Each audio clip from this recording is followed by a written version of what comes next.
And you've been around people like that. Maybe at one time in your life you were a person like that, or are a person now. An executive, a person of lots of means and lots of resources. And then there was Jesus, a carpenter, really, and lately a preacher. Not much else to say about him at that time, really. A carpenter and lately a preacher. And then there was this woman, the woman we're told who has this hemorrhage. Isn't it interesting that so many people in the Bible, stories that are preached for 2,000 years or more, have no name? We don't know the name of this woman. We have no idea what she was like. We don't know where she came from. There's absolutely nothing about her except we know she was sick and now poor. And because of those two things, both her sickness and her poverty, she's now an outcast among her people. If you invited those three people to a wedding, you wouldn't sit them together, would you? They wouldn't sit together at the wedding. You wouldn't even put them at the same table, because there would be the table for the carpenters, the people who work with their hands. There would be the table for the old and the sick and the poor. There would be a table for the big executives, and most likely the executives would be at the big table. Those of you, Holly and Matt, when these children of yours get married, the table setting at their banquet is unmitigated pain. When you go over that list and you're told, well, no, they can't sit together and this one has to be there, and what about, how many of you had this experience? Oh my goodness, I never thought, there's two fairly recently, right? I never thought I would be in so much pain over my daughter's weddings when I thought about that. People, you got to group them right. You got to get them together. And these people would never be together. But little do these three people know, at least two of them, that a new world is coming for them. That they were to become brother and sister, Jairus and this poor woman. They were to become brother and sister in the midst of very changing circumstances. And that thought, attitude, we are all brothers and sisters to God, that attitude and that thought is the beginning of healing. And it's the beginning of hope and love and compassion and justice. It's what the world needs right now, isn't it? We are all brothers and sisters. When we think about world peace, when we think about the environment, when we think about so many things, and the world is getting so small, we better learn how to be brothers and sisters. Tagging along with Jesus, we see this, and we don't often see it anywhere else. Jesus' compassion leads to relationship with those he encounters, a discovery of who they are and what life is like for them. Remember, there is more there than was written in this gospel.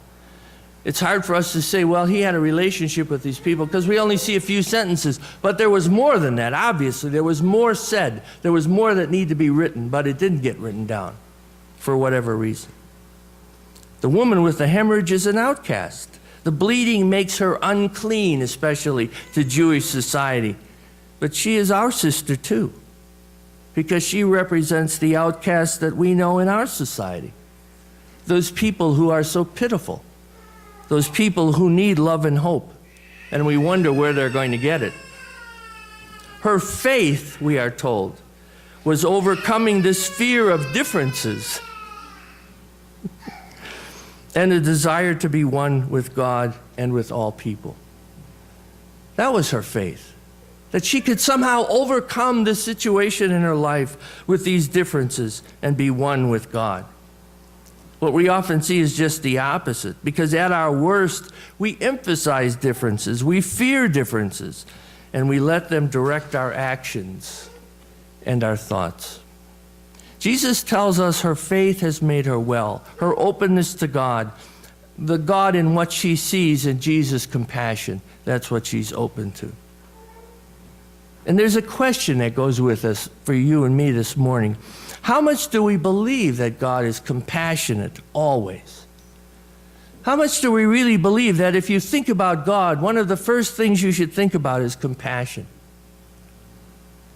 Is that the first impression you would have of God? Because that's the first impression Jesus wanted to leave with us. And notice when Jesus comes to Jairus' house, He focuses on the family in deep trouble.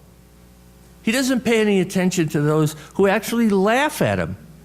He sends the onlookers away, and he takes mom and dad with him into the little girl's room because the healing is private and personal.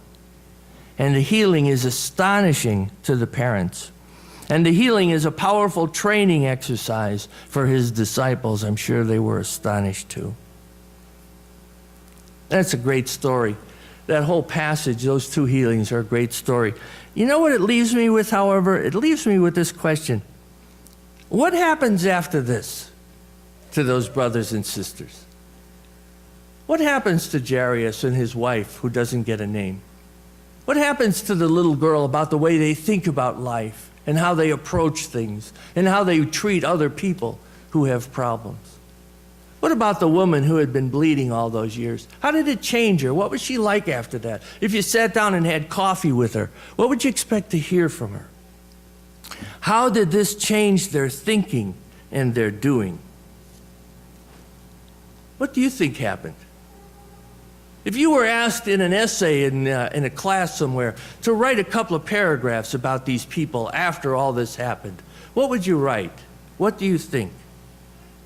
I have to believe that how you think they changed, what your answer would be, is very important to you. Amen. Please rise now and receive the benediction.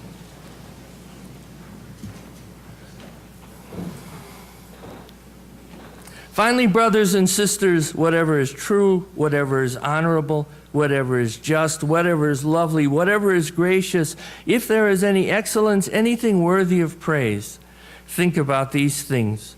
And what you have learned and received and heard, now do. And the God of peace be with you always. Amen. Holy Spirit.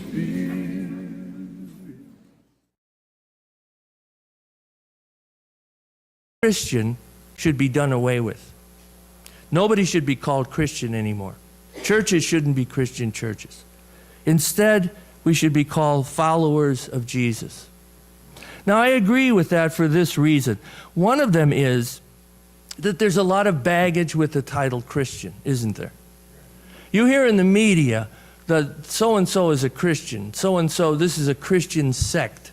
These are people trying to raise their children like Christians in these communes where they have guns and ammunition, and they are supposedly radically Christian communes. And then we are also grouped under that same name. We are also Christians, those of us of various denominations. And quite frankly, I don't want to be grouped with those folks.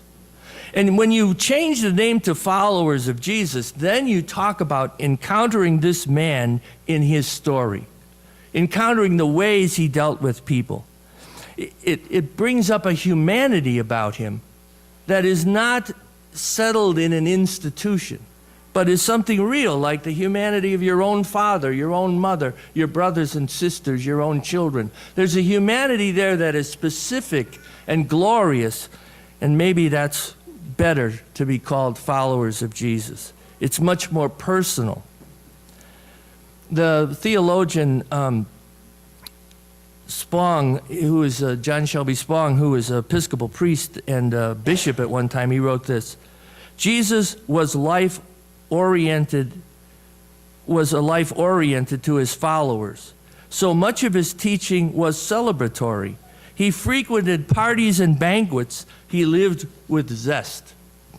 So when you read those stories about him, you realize that he celebrated his humanity. Excuse me. And when he said, I am the way and the truth and the life, what he meant by truth-seeking was not that he took on rules and rule keepers and denied much of what they thought. But he took them on because he said they were denying the dignity and the preciousness of even one of God's children. Remember, they challenged Jesus because he healed on the Sabbath. So it would be better to follow the rules about the Sabbath than to heal a person who was sick. And Jesus said, no, you're wrong. Let's celebrate humanity. Let's make healing first.